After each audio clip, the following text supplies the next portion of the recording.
Untuk memudahkan masyarakat Kampung Aiwat dan Subur, Kabupaten Boven di Goel, Papua, PT Berkat Cipta Abadi berikan bantuan alat transportasi air. Bantuan tersebut berupa 2 unit fiberboat dan mesin Yamaha. Penyerahan bantuan pun dilakukan pada Jumat 25 Maret 2020 kemarin. Bantuan ini diberikan dengan tujuan untuk memperlancar segala aktivitas masyarakat di kedua kampung tersebut.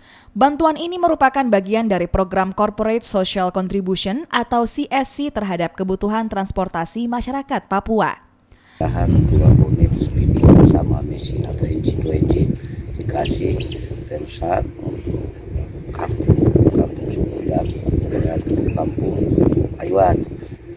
Dipakai kan untuk semua masyarakat, tapi mereka atau kami masyarakat asli Subur ini dikasih untuk pakai bersama untuk menunjang kita punya kelancaran kehidupan ekonomi di kampung masing-masing.